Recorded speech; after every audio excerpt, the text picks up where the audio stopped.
Still waiting all our members to show up so we can have a quorum before we begin. In the meantime, Mr. Culberson, if you could control the crowd. Okay.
Let's go ahead and begin our Education Administration Committee meeting at 3:30 this Wednesday afternoon. Start by having the clerk call the roll. Representatives Baum, Carringer, Cassida, Sapicki, Clemens, Cochran, Darby, Gillespie, Hakeem, Haston, Lafferty, Love, Parkinson, Reagan, Vice Chairman Hurt, and Chairman White. Here. Mr. Chairman, you have a quorum. Thank you very much, members and committee. Anybody have a recognition or announcement you'd like to make before we begin? If not, Representative Hakeem, would you open up our committee meeting with a prayer? Thank you, Mr. Chairman. If you'd bow with me, please. Dear Heavenly Father, our Lord and Savior, Jesus Christ, we give praise and thanks to you for allowing us to come together this evening to make decisions in the area of education of our children.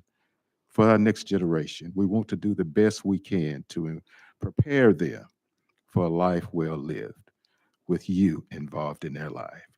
We ask you to continue to bless us, to guide us, and lead us. With this we pray. Amen. Amen. Thank you, Representative Hakeem. Very well done. Okay, members, we've got 17 bills on our calendar, so we're going to dig right in. Take this. So I appreciate everybody. If you got questions, make sure we have full discussion as we move through. And we're going to start out with HB 2670 as item number 1. We have Leader Gant. You're going to present this. A motion and a second. Do you have amendments that we need to address? Thank you, Mr. Chairman, committee. Yeah, we have one amendment that is traveling with the bill and an additional amendment that needs to be added. The drafting code is 013973. Got a motion and second on that that amendment. So we need to go ahead and add that first, and then you have another amendment, you say? No. This is the only one. Just this one, The okay. first one's already traveled. Does this with the bill. rewrite the bill? No. It does not. So members, without objection, would you like to hear an explanation first or go ahead and add the amendment to the bill? So we'll go ahead and add it. So without objection, all those in favor of adding amendment 013973 to House Bill 2670 indicate by saying aye. Opposed? The ayes have it. Your bill is properly amended. You may now explain. Thank you, Chairman. This bill was brought to me by Speaker Sexton to address the growing concern of student indoctrination at our public institutions. The legislation before you is in an effort to ensure our public universities' diversity efforts aren't undermined by initiatives that seek to drive Tennesseans further apart. The divisive concepts may be familiar to you as they are the same issues from last session defined in Public Chapter 493 dealing with K through 12 schools. While we believe that college students and employees should be able to decide on topics they wish to engage in, we maintain it should be just that, an option. This bill takes aim at any mandated injection and adherence to divisive concepts as a requirement for graduation, promotion, tenure, or to be hired. The new amendment that we just put on requires the state universities to investigate any complaint within 10 days of receiving the complaint. Each university will be required to annually report the number of complaints and investigation findings to both the Senate and the House Education Committees. This amendment also provides tools for handling universities' employees should the investigation confirm a violation has occurred. This bill is puts in place the necessary guardrails to ensure diversity efforts don't become divisive efforts. And Mr. Chairman and committee, I'm here to try to answer any questions that you may have. Thank you, Leader Gant. Members, that explanation, and for those on the full committee, we had good thorough discussion on subcommittee on this and chose to let it out, moving on to full committee for further discussion. Any discussion? Chairman Bond? Thank you, Chairman White. And on subcommittee, we did have a good discussion of this bill. Maybe just for the record, I thought I'd ask a question or two. Universities and colleges have a long tradition of academic freedom where they introduce and discuss different ideas and concepts. For example, in an economics class, it might involve the discussion of different economic systems like perfect competition on one end of the spectrum and Marxism on the other end of the spectrum. But my understanding is that this bill would not do anything to prohibit that kind of a discussion of concepts. What this bill would say is that a student couldn't be required to believe or endorse a certain concept in order to get a grade or to satisfy the professor. You recognize, sir? That is correct, Chairman Bond. That you're spot on. Exactly. Okay, thank you. Representative Clemens? Yeah, thank you, Mr. Chairman. A couple of questions. I'm curious as to what has there been an instance of any of this being violated in the state of Tennessee, or what are we trying, what instance is this trying to solve? Well, Representative Clemens, that's a good question. And I've made a point as we've gone through this process, I'm not going to embarrass a university or call any single incident out in this. But we all know across this country, we've had situations that have come up and we've had situations in this state.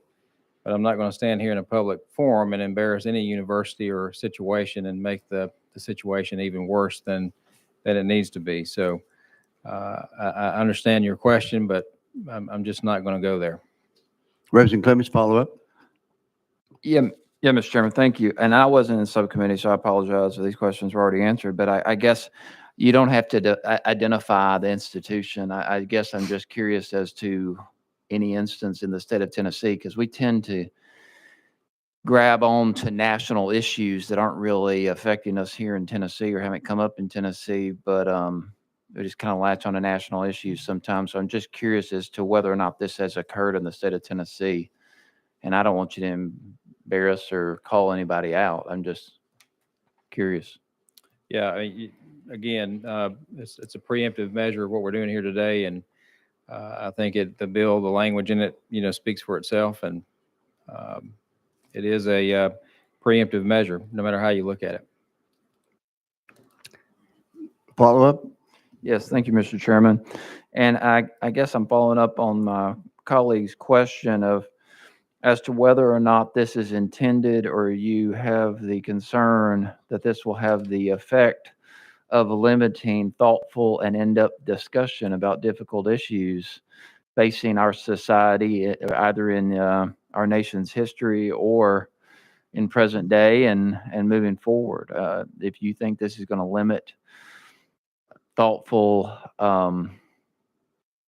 effective, substantive discussion in any way, or limit the education of our students across the state of Tennessee who may have never been exposed to certain concepts or ideas or beliefs of a certain people or race or gender.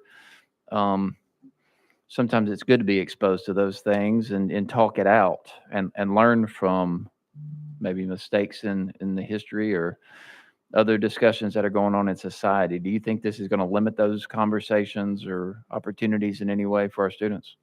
No. Okay, thank you. Thank you. Okay, we now have on the list Chairman Sapicki. Thank you, Mr. Chairman. So, as my colleague behind me talked about, the freedom and exchange of ideas in our colleges and universities is very important. As my other colleague talked about, is making sure that exchange of information, that exchange of ideas will take place in our colleges and universities of higher learning. What this bill is trying to address is that it will not be mandated in any one such way where it's going to control the course of discourse between those students, that they can have those conversations that they want to have without having to face to be a so-called indoctrination of a university or a college. Is that basically what this bill is doing, sir? That is correct, and Section 7 spells that out. Thank you. Representative Gillespie. Question's been called. Any objections to the question? Seeing none, members, we're now on House Bill 2670. All those in favor of moving House Bill 2670 out to calendar rules indicate by saying aye. Opposed? The ayes have it. If you'd like to be recorded as a no, please see the clerk. Thank you, Thank- Leader. Thank you, Chairman and Committee. Thank you, Leader Gant. Item number 2, House Bill 2166. Representative Gillespie, I think you have that one. You got a motion and a second. And let's see, let's take care of any amendments before we begin discussion, if it's the will of the committee. I think we have amendment. Don't let me jump over you there. You mean give you the amendments, or? Yes, sir. I think the first amendment is 014008. Yes, sir. We have a motion and a second on that, members. Do we need to have these? Any discussion on that first before we vote to go ahead and add it to the bill, then talk about it?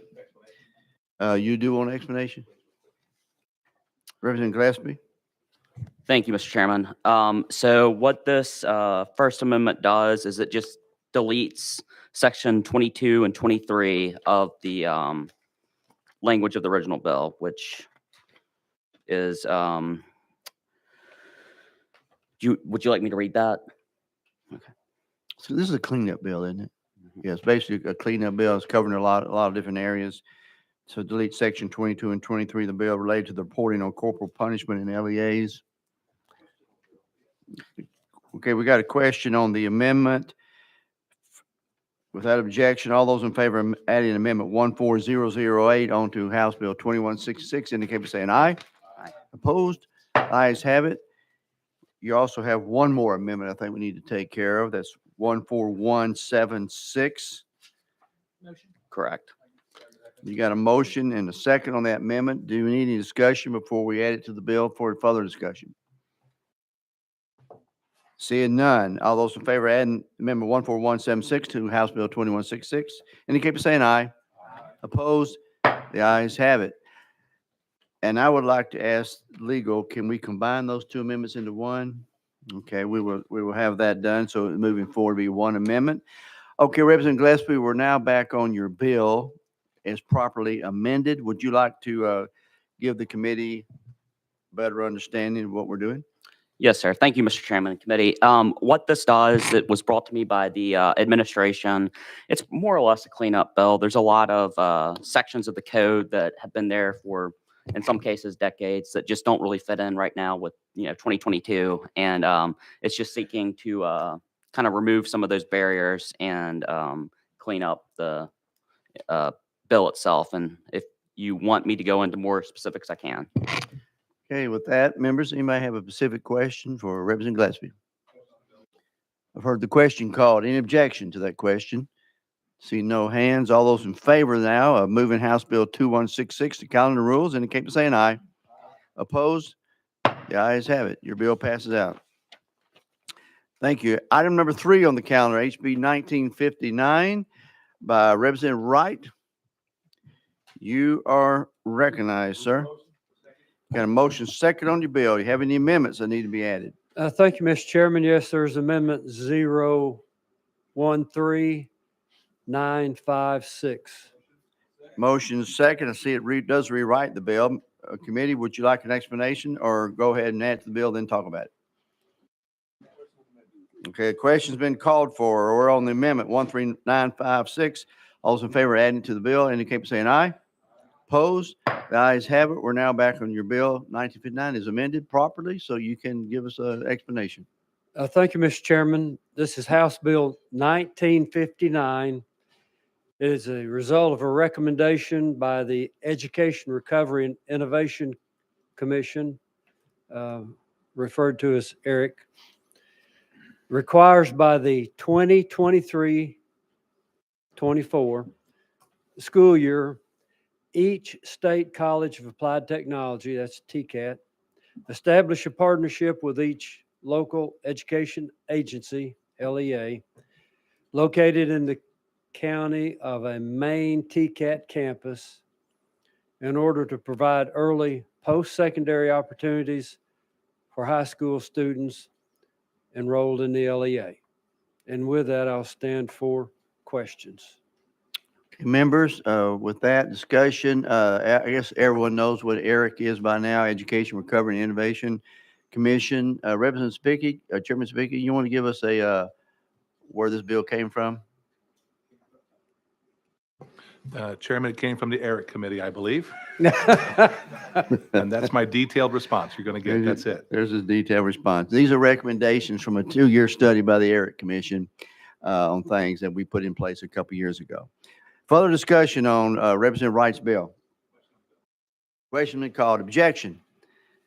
Hearing none. All those in favor of moving 1959 out to Finance, Ways, and Means Committee indicate by saying aye. Opposed? Ayes have it. Moves out, sir. Thank you, Mr. Chairman and committee. Thank you. And we appreciate Chairman Sapicki's complete explanation of that. Succinct. Item 4, HB 1880 by Representative Rudd. You're recognized. Motion second on your bill. We have a amendment that makes the bill traveling with the bill, 13532. It does rewrite the bill, it says. Would you like to, members, you want to talk about the amendment first, or you want to add it to the bill, then talk about it? Well, what the amendment in the bill does is. One second. Hang on one second. Excuse me. Question's been called on the amendment. Seeing no objection. All those in favor of adding amendment 13532 onto House Bill 1880 indicate by saying aye. Opposed?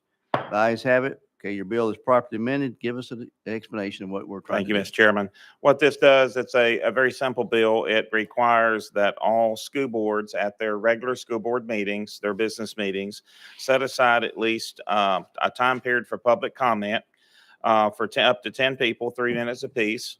And they can also submit written comments to the board during this period. It does not apply to work sessions and other meetings outside the board, the regular board meetings. And we also left plenty of room in the bill, so if they want to exceed these minimum requirements, they can. Most school boards already have this in their policy, but for those who don't, we ask them to put them in there. And we had a few boards around the state during the last couple of years that have cut public comments off, and this is just a minimum requirement. That's the bill, Mr. Chairman. There's his explanation. Comments, questions? Chairman Cochran? Thank you, Mr. Chairman. And so, Chairman Rudd, I understand the spirit of the bill and the reasoning for it. I mean, I think we've seen recently when school boards have kind of done some extreme things in different states, and those public comment periods have been very crucial to kind of bring that to light. And so, I think if we stopped at saying, a school board must provide an opportunity for public comment, I'm good with that. Where I think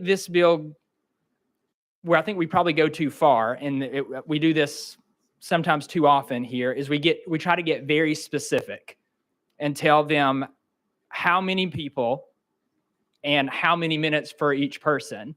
And the problem when you do that, when you do kind of that cookie cutter approach for a statewide application, you run into issues. And so, you could very easily, you could have a group, regardless of political persuasion, basically you could have a group come to every board meeting, 10 of them, take 3 minutes apiece. And so, so take 30 minutes of your board meeting. They could literally read the exact statement. Every member of that group could read the same statement verbatim. And there's really nothing that school board chairman can do to prevent that because we're so specific in this law. So again, you have a group of 10 people. They all read the exact same statement. They literally could do that every month with the way that this bill is written. And so, again, if we want to leave it broad and say that they have to have a public comment period, I'm with you. But when you start getting specific like that, that's when we run into problems. And so that's in its current form. That's why I would be opposed to it. I'm not opposed to public comment because that's critical. But how specific this is, I'm opposed to it. Thank you, Representative Cochran. Members, other comments? Chairman Lafferty? Thank you, Mr. Chairman. Thank you, sponsor. I thought that I heard you say, or tell me if I'm wrong, I thought I heard you say up to 10 members of the public can speak. And then when I'm looking at the language, it says at least 10 members to speak. That's two different things. Am I misunderstanding? A minimum of 10 people to speak for up to 3 minutes, or if they want to exceed that, that's up to the board. And if they want to have more than 10 people speak, that's up to them. A lot of them have an hour long, and some of them have a shorter, but most have an hour. This is just requiring basically, it doesn't stipulate that, but 30 minutes or more. And also, a lot of school boards specifically like to control what the public can say at their meetings, so they say only what's on the agenda. This says anything related to the LEA education, they can speak. Follow up? So I'm still not 100% clear. I'm sorry. Is it, you can have up to, which would be a limit of 10 people speak, or like it says next to section 1A, it says at least 10 members of the public. So if I've only got 8 people, do I need to go and find 2 more folks in the audience that'll come up and join me to make 10? Are you wanting? No, excuse me. No, that isn't what it implies or says. It says that at least 10 members of the public to speak at on any topic related to LEA with a minimum of 3 minutes per person. It can be one person that shows up and they can speak. It says at least 10. So if they want to exceed 10, they're free to do so. It doesn't limit them to 10. It just says at least 10. Okay. Okay. Thank you for that. All right.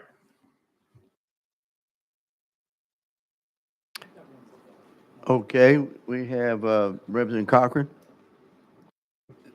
So I just had one more thought. So let me present that scenario to you, I guess, in the form of a question. If I have a group of 10, if I have a group of an activist group, again, pick your, political persuasion. If I've got a group of 10 people, citizens against Blount County School Board, every month I bring those 10 people to a school board meeting. And I have each of those 10 people read the exact same statement verbatim. can that, the way that this law is written, the way that this bill is written, can the school board chairman stop that? In my opinion, yes, it doesn't say they have to be in order. It says at least 10. It doesn't say if they're only going to let 10 people speak. It doesn't say which 10, the superintendent or however the rules are of the school board, the chairman of the school board or the superintendent, whoever's running the meeting, could let any 10 people speak that show up to the public. I guess it would be up to them to establish the rules. Again, I've left this open to them to interpret. They could always establish rules that whoever applies first to speak at the meeting speaks first. That'll be up to the school board to decide. I didn't want to narrowly define the bill.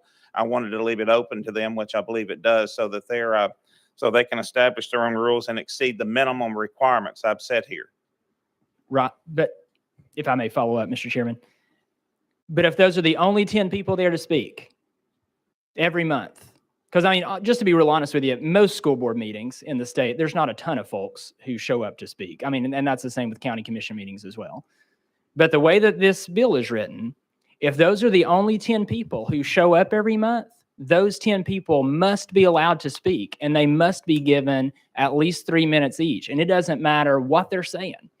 So like they literally could filibuster a school board meeting every month for 30 minutes, read the exact same thing, all 10 members, and this bill would make that chairman allow them to do that. If no one else shows up, if those are the only 10 people asking to speak, the chairman has to let them speak because that's what this bill says. And that's my issue with it, is that it's too specific. It's so specific, it hamstrings local school boards. Now, if we just want to say, yes, they have to have public comment, I'm on board. Okay. But when it gets this specific, it will cause problems statewide. I disagree totally and 100%. That's not what the bill does.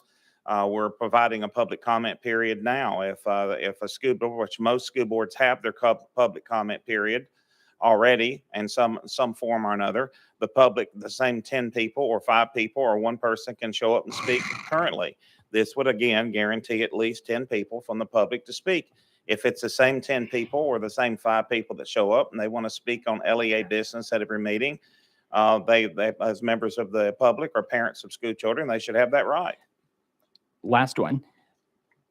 But You're right, man. currently, a school board chairman, a chairman of that board would have the flexibility. Again, if by the time you get to that third person, they're saying the exact same thing, that chairman would currently have the flexibility to say, hey, you know what, we've actually already heard this comment. Does anyone have anything else new to say? As soon as this takes effect, as soon as this goes into law, they do not have that flexibility because we've required them to hear from at least 10 people. If those 10 people show up, and to give them at least 3 minutes. It doesn't matter what they're saying. This cuts out any flexibility for a board chairman. And that's my last one. With all due respect, I wouldn't be bringing this bill if it wasn't for the abuse of school board chairmen abusing their flexibility now when they didn't want to hear any comments from anyone about any subject. They just simply ended the meeting or refused to hold public comments. We wouldn't be needing this bill so that we can guarantee school boards to be open to parents, regardless of their political persuasion or what they're talking about, as long as it's LEA business, if their flexibility was not abused, because that's what has been happening for the last 2 years. Superintendents or a school board chairman that was running their meetings that did not want to hear something they were opposed to shut the school board comments down or shut the parents down. This would guarantee freedom of speech to our parents so they can speak at school board meeting in the best interest of their children.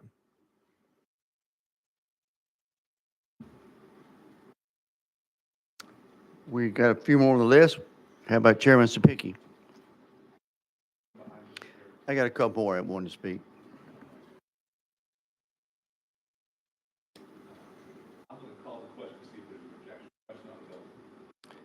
Okay, the question's been called. Are any objection? Raise your hand if you got it. Okay, well, the question's been called for.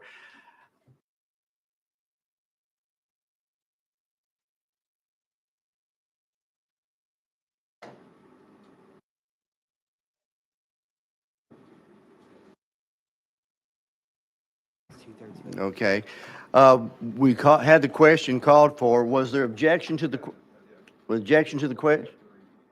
Okay, we got 3. Okay, so now we have to have a roll call on calling the question. All those in favor?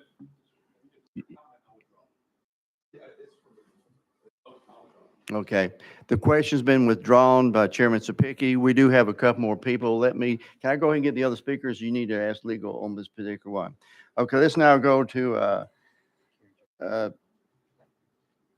Representative Carringer. Thank you. Thank you, Mr. Chairman.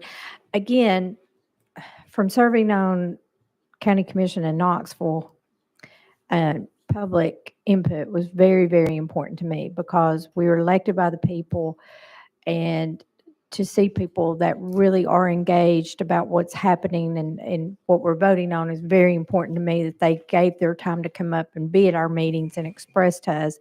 But I'm leaning toward some of my colleagues here on putting a number, and I understand where this is coming from, because apparently we know in other areas that possibly our parents were not being able to voice their opinion and be heard before their school boards. But there were many county commission meetings that I was in that we didn't just have one main issue. We had several issues that people were coming to speak on. And so if you limit to 10 people, or you're going to have to say, okay, this group that's against this, we're going to give 3 people, and we're going to give this one 3 people, or this one to talk about 2 people. So the whole number thing bothers me, and I don't really want to limit anybody. I think everybody that comes to a school board or a county commission meeting, should be able to speak their 2 or 3 minutes that they've got an issue about. So I don't know how we get to. I'm not limiting anyone here. This is a minimal. They can, the school board's free. I didn't want to say an hour and 20 people. I said a minimum of 3. And if they want to exceed that, that's up to them. And You recognize? And I understand that too, but we also know that some would say, all right, 10 and that's it, regardless, where somebody, so Well, I don't know. Well, I mean, if I don't put a number there, again, some of these school boards that have been very abusive, if I don't put a limit, they say we're going to only let 3. So I wanted to at least provide at least a minimum of half an hour public comment period for up to 10 people. If I'd put, you're going to set aside an hour, they can still only allow 1 person. If we don't put a number in there, they're still free to abuse the system to shut down public comment.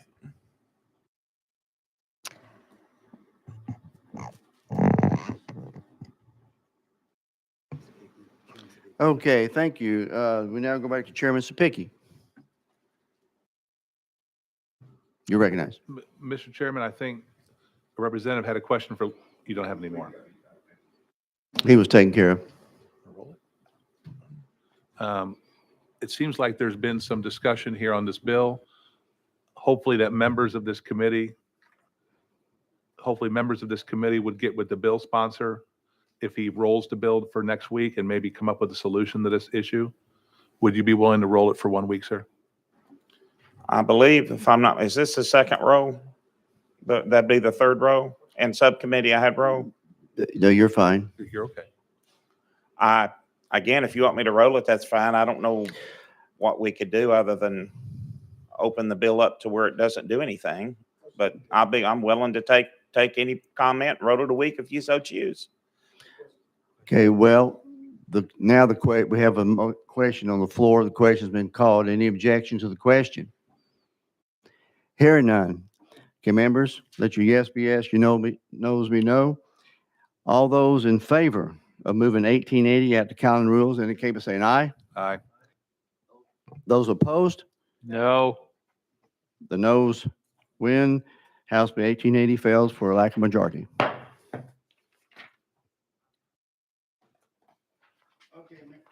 Members, let's now go to House Bill 2557, item number 5 by Chair Lady Moody. You're recognized. You got a motion and a second on your bill. I don't see any amendments. Correct. clean and smooth, right? Okay. Thank you, committee and Mr. Chairman. The purpose of this bill is, as introduced, would prohibit an LEA or a public charter school from knowingly entering into an agreement with an individual or entity that performs abortions, induces abortions, provides abortion referrals, or provides funding, advocacy, or other support for abortions. Now, our family life curriculum is abstinence only. And so that the law is silent on those specifics that I just read to you. So we wanted to make it clear in the law that if you are not able to do abstinence only and you're associated with that abortion, those list of abortion providers and supporters, that you cannot teach. So with that, I'll take questions or. Okay, we have an explanation by Chair Lady Moody. Comments, questions, discussion, Representative Clemens. Thank you, Mr. Chairman. Again, I'm afraid this bill ignores the realities, and we're attempting to limit any discussion or face the realities that exist, and just put our head in the sand and just limit teaching to one faith and one way of approaching, I guess, in this case, family life. Are you not concerned that this is going to or could result in more teen pregnancies and more transmission of transmissible diseases, or have an adverse impact on our school children? You're recognized. Chair Lady. Thank you, Mr. Chairman. Well, the proposed legislation will not affect the delivery of our current health education standards, and public schools and open enrollment public charter schools will be able to comply with the proposed legislation. So it's abstinence only. And as I said before in the subcommittee, if you practice abstinence, you won't have to worry about an unplanned pregnancy or the sexually transmitted diseases. Now, I believe they can and probably should show graphic pictures of what a sexually transmitted disease looks like, but it's not, that I'll just leave it at that. Follow up.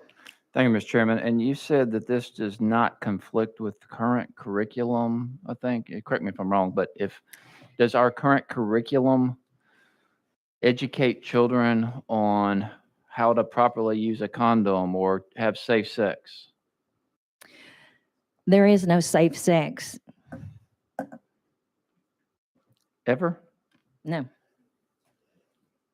The minute you have sex, you risk becoming either, I don't need to explain, I don't think. Anyway, it simply says, hang on, let me read the exact words of the summary. This proposed legislation will not affect the delivery of current health education standards. So we have standards in health education. This is making an area of the law that is silent very clear. Another follow up. Yes, thank you, Mr. Chairman. I appreciate it. That's my question. The health education standards that currently exist, do they not teach about anything other than abstinence? The law says we are abstinence only. The current law? Yes. Yes, sir. Well, Yes, sir. thank you, Mr. Chairman. I just, the statements you've made today are perplexing to me. I obviously object to this legislation, and I think we're just sticking our head in the sand, and I think it's going to result in more harm to our students and families than you're intending. So with that, I appreciate you answering my questions. Thank you, Mr. Chairman. Thank you. Thank you, Chair Lady Moody. I do remember it was about 4 or 5 years ago, we did pass the legislation that said that we would only teach absence in our schools. I remember passing the legislation. So what you're trying to do here is that a school would not contract with a institute. Okay. Thank you. Yes, Okay, I've got correct. 2 more on the list. Chairman, Representative Parkinson and then Chairman Sapicki. I'm a chairman, Mr. Chairman. You're recognized. Thank you. Thank you, Mr. Chair. I had a question about this language right here. It says, this bill adds a prohibition against a public school or open enrollment public charter school. Is there a different type of charter school that is not open enrollment? And maybe that's a question for legal. That's fine with me. Okay. You want to ask legal? Yes, sir. I think charter schools are open enrollment, but we're in recess or out of session. I'm sorry. We want to recess. Katie Robertson, Office of Legal Services. That's correct that public charter schools are all open enrollment. Okay. You're recognized, Representative Parkinson. Thank you, Mr. Chair. And We're back in session. And thank you, Katie. Thank you. Okay, so I just want to make sure I was that there were no other charter schools that were going to be accepted to this legislation. And I do remember when we passed abstinence only. I think it was I was about to call him Billy D, but it was then Representative Bill Dunn. I think he carried that legislation, if I'm not mistaken. Yeah. Okay. All right. That was my question. Thank you. Thank you, Mr. Chair. Thank you. Chairman Sapicki. Question been called for. Objection to the question. Hearing none, all those in favor of moving House Bill 2557 to calendar rules indicate by saying aye. Opposed? The ayes do have it. Thank you, Chairman and committee. Thank you, Chair Lady. Item number 6, House Bill 1900 by Chair Lady Weaver. You have a motion and a second. Thank you, Chairman. Thank you, members. House Bill 1900 is the funding. The department will require the Department of Education to create a fund to pay and reimburse an educator for the praxis test. And I noticed, well, actually legal called my attention to a mistake written in the amendment that you have before you, which is 14063. We omitted a section we needed to put in there. So if it would be okay, I would ask to roll this bill till next week so we can fix that.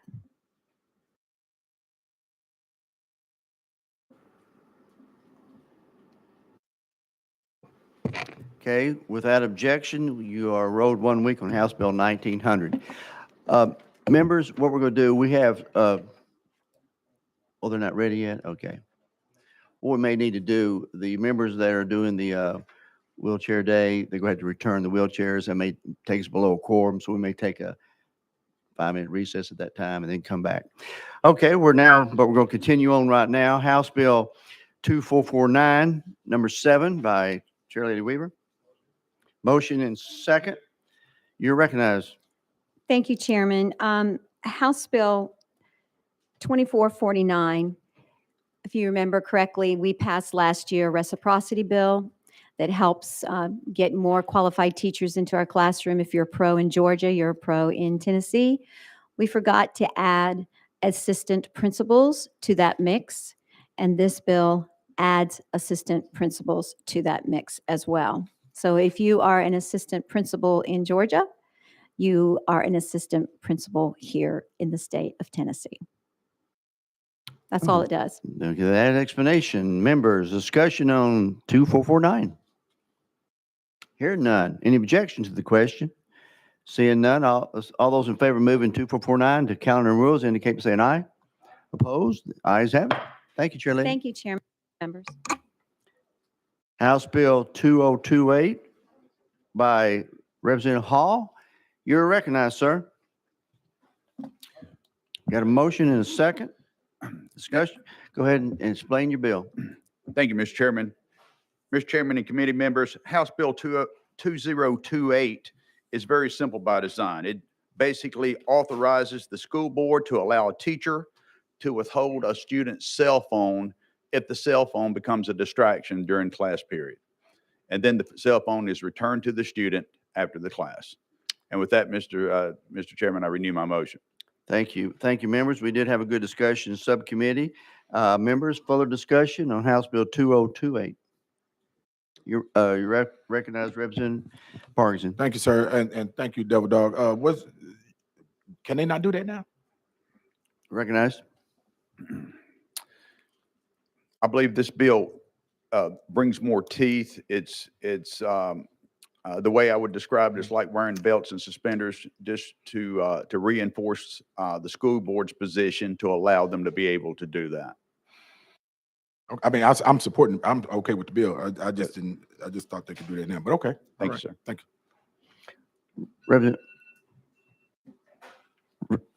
Representative Parks, I think there is a policy where they can confiscate a cell phone and take it to the principal that leads the hourly class.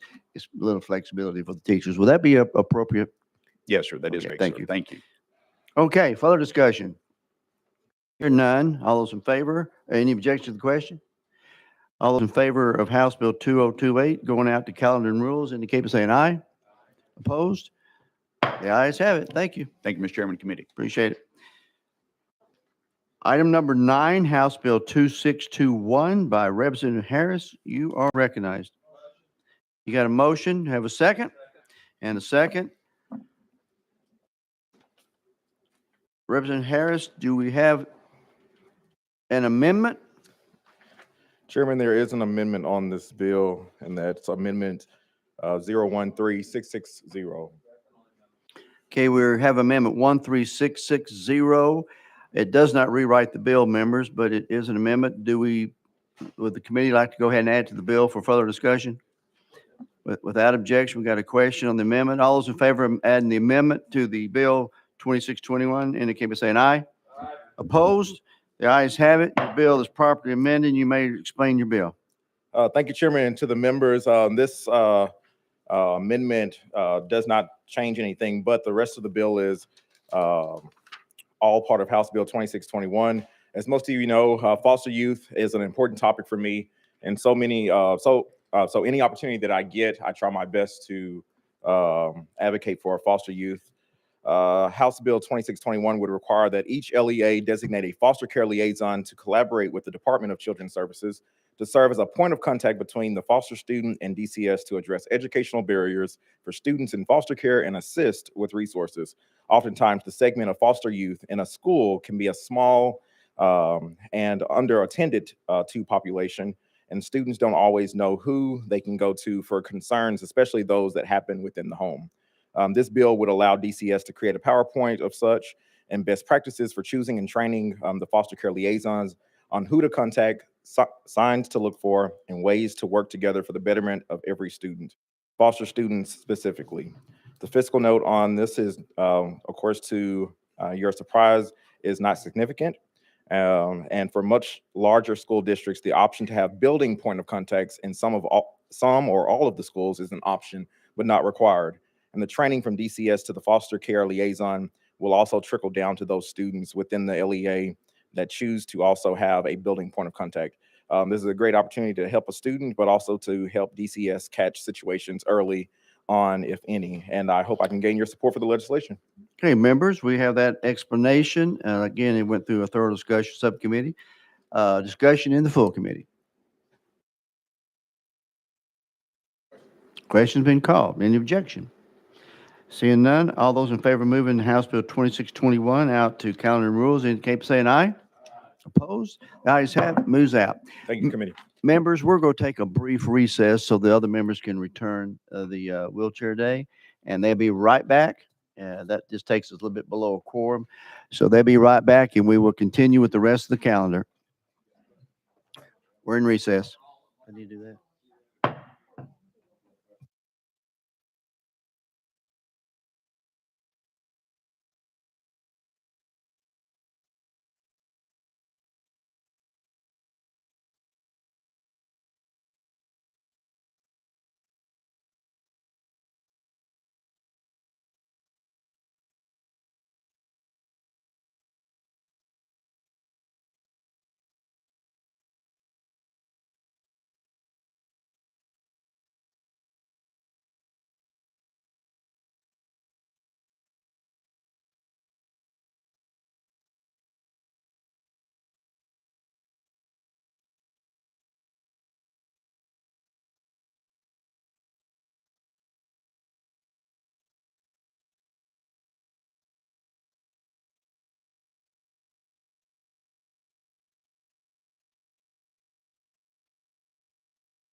Okay, members, we do have a quorum now. We have 9, and we are going to continue on with committee. We are on item number 10, House Bill 1687. By Representative Reedy, you're recognized. Thank you, Mr. Chairman and committee. On this bill, I'll read for the record, if a teacher's dismissal or failure of reelection is due only to the loss of funding for the position, then the local Board of Education or Director of Schools, as appropriate, shall state in the notice required under this section that only reason for dismissing the teacher or not reelecting the teacher's contract for the next succeeding school year is a loss of funding for the position. I'll take questions, Mr. Chairman, to explain further if it's necessary. Members, do you have a further explanation from Representative Reedy on this bill? The question's been called. Everyone understands it. Without objection, we're now voting on House Bill 1687. All those in favor of moving to calendar rules indicate by saying aye. Opposed? Moves out. Thank you. You also have an item number 11, Thank you, Mr. 1939. Thank you, Mr. Chairman. And members, if you recall, I had the Educators Bill of Rights back in 2017. All we are doing is actually taking and codifying Educators Bill of Rights as the caption that you will find in Tennessee Code Annotated. Mr. Chairman. That explanation, discussion, questions? Questions been called for. No objections? All those in favor of moving House Bill 1939 to calendar rules indicate by saying aye. Opposed? Ayes have it. Thank you, sir. thank you, Appreciate it. Chairman Thanks and for committee. waiting. Item number 12, House Bill 2408 by Representative Byrd. He was in here earlier. Okay. He has the next two.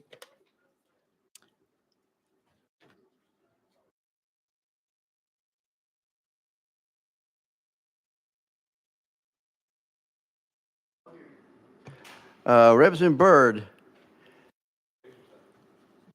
we're on item number 12. That's your House Bill 2408. When you get ready, you have a motion and a second. No amendments, I see, so you're recognized. Thank you, Mr. Chairman. House Bill 2408 is the bill that's designed where a teacher should not be disciplined or subject to remedial action for teaching to the Tennessee standards or using state or LEA approved instructional material as part of the course of instruction, curriculum, or instructional program. So as long as they're teaching to approved Tennessee standard, academic standards, then, okay, you understand. Correct. Further discussion. Question be called. Objection. Seeing none. All those in favor of moving House Bill 2408 to calendar and rules indicate by saying aye. Opposed? Moves out to calendar and rules. You also have item 13, House Bill 2409. Motion is second. I believe you have an amendment that rewrites Yeah. the bill. Yes, it was added on to that sub. Do we need to add it again? We do. Okay, it's 13426. It does rewrite the bill. Would we like, the question's been called for. Any objection to that question? Hearing none, all those in favor of moving amendment 13426 on to House Bill 2409 and keep it saying aye. Opposed? The ayes have it. You're now on your bill is properly amended. Okay. You may explain. Okay, House Bill 2409 requires a local Board of Education that provides group insurance for teachers, principal, and other employees to pay no less than 80%, and for employees to pay no more than 20% of the medical insurance premium. This would, right now, the state is only paying 45% of teachers' insurance, and all the other state employees, the state's paying 80%. So this would raise it up to the same as other state employees. Thank you, Representative Byrd. And we discussed this in subcommittee and it sounded like a good bill. We wanted to move it to full. The fiscal note, do you want to address that? Well, yes, I'd like to, because this is what teachers, what their out of pocket is going. It's paying, it's 191, I think, $1 million. And this is what teachers are having to come out of their pocket. And to me, I've been a teacher, or was a teacher for 30-something years, and I've always really resented that we were counted as state employees, but yet we never received the same benefits as other state employees. And for instance, for Wayne County, this year's medical insurance. If you have a family insurance policy, Wayne County teachers, the monthly premium is $16.92. The state plus the local supplement pays $841, and the teacher has to pay $850 a month out of their pocket for the insurance. And y'all talked about last week about retaining teachers and teacher shortage. This would be a huge incentive to get new teachers, better teachers, and to retain good teachers as well. I do agree with that. Chairman Baum. Thank you, Chairman White. How many of our LEAs currently have teachers that pay more than 20% of their insurance premiums? Well, I know Wayne County, their teachers are paying 50% on a family and 45% on a single. So the average, it says the average was 65% is what the state and local pays. That's what the average is. So it sounds like at least one. What if a LEA wanted to enhance the compensation of their teachers, but they decided to do it by raising salaries so that the teachers would have more cash instead of enhanced benefits? Maybe an LEA might have the teachers pay 25% of their insurance premiums, but have higher salaries so that their compensation comes more in the form of wage and salary cash income and a little bit less in the form of employment benefits. Seems like this bill would prevent an LEA from having that option. Well, one of the things that's a problem right now, other LEAs do pay more. And counties that can't afford it, like Wayne, which is a distressed county, they're losing good teachers to their neighboring counties because those counties are paying more for their insurance than what Wayne is doing. So they've lost, we lost a really good English teacher 2 years ago to Hardin County because Hardin County pays a lot more of the insurance premiums than Wayne does. Follow up. But don't the LEAs currently have the option of paying a larger share of the insurance premiums? Yeah, if they can afford it. But this bill wouldn't help them afford it, would it? I mean, they have the option right now to pay more, or is this the state No, the picking up? state would provide, right now, the state provides 45%, and they're appropriated every year for that. What this bill is going to do is make it 80% like state employees, and the state would be the one. That's why it's $191 million. Okay, thank you. Chairman Haston. Thank you, Mr. Chairman. Thank you for this bill.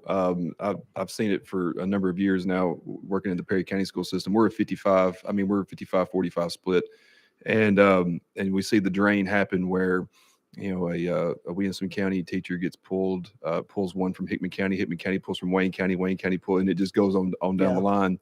And one of the things that does happen, to the point about the salary, is for years, and we finally have gotten this cleaned up right when we're going out of the BEP. But a lot of times you see the BEP salary component get, a raise for the teachers.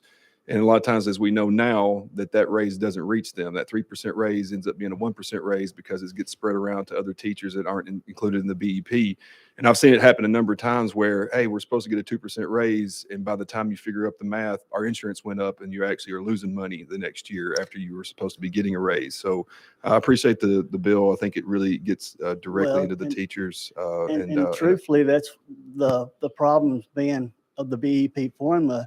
Because like Wayne County, they only fund 139 teachers, the BEP formula, but we have three elementary, 3 middle, and 3 high schools in the county. And the way the funding is, we have to have an extra 30 teachers in Wayne County. So the BEP doesn't cover any of those 30 teachers. And by the time you spread a 4% raise, then it usually ends up like a 2% raise.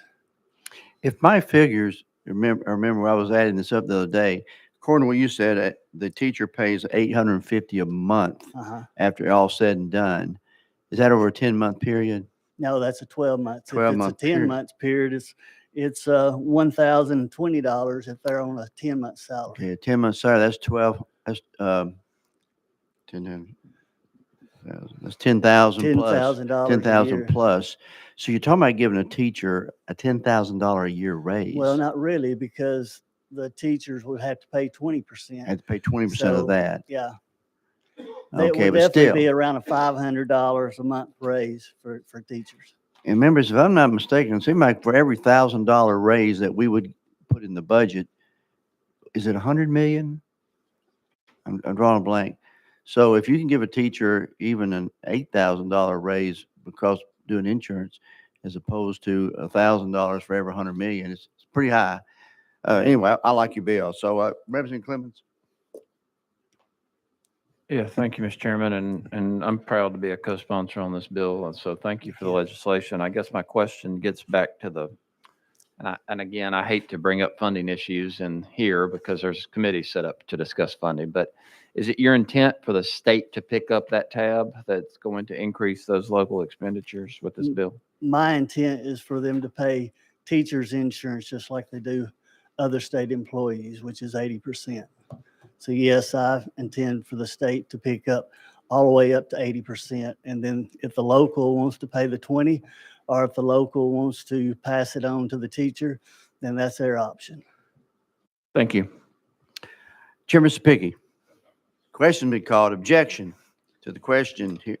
Seeing none, all those in favor of moving House Bill 2409 to Finance, Ways, and Means indicate by saying aye. Opposed? Passes out. Thank you, Chairman, members. 14, House Bill 2003 by Chairman Sapicki. Thank you. You got a motion and a second. No amendments. You may begin. Thank you, Mr. Chairman.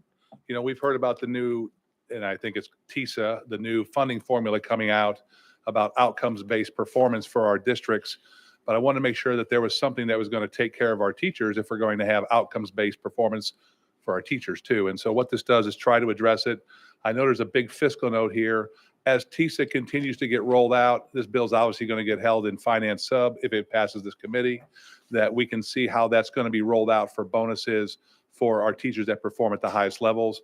So what it does, it breaks it down very quickly. If you're a level 4 teacher on your growth, you will receive a $1,000 bonus. If you're a level 5 teacher on growth, you receive a $2,000 bonus. If you're a level 4 teacher for growth and your proficiency scores are 40%, it'd be additional $3,000 on top of that. So a level 4 teacher could make approximately a $4,000 bonus. And if you're a level 5 teacher with 55% of your students that you teach proficient, there'd be a $4,000 bonus on top of the 2 for a total of 6. It's got a $100 million fiscal note. I'm sure we're all going to be curious on how we're going to be funding our outcomes based in TISA with teachers in mind on how they're going to get a bonus. This is just lay some framework here. But obviously, if it passes this committee, it's got a $100 million fiscal note. It'll go behind the budget, and then we'll see what happens with TISA.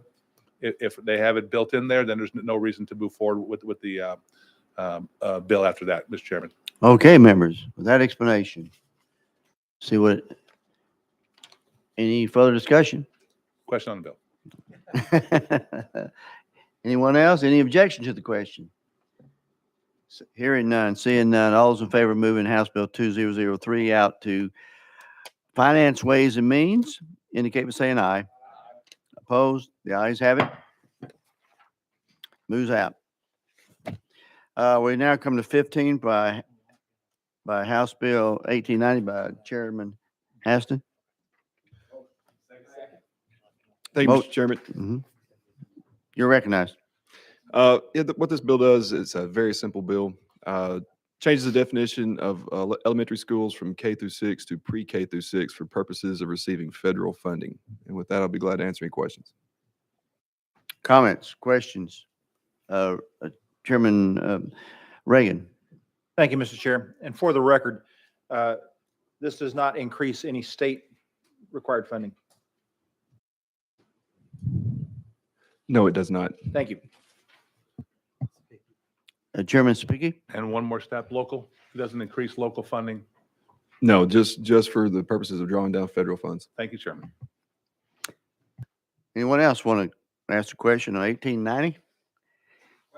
Question's been called. Any objection? Hearing none. All those in favor of moving 1890 out to Finance, Ways and Means indicate by saying aye. Opposed? Ayes have it.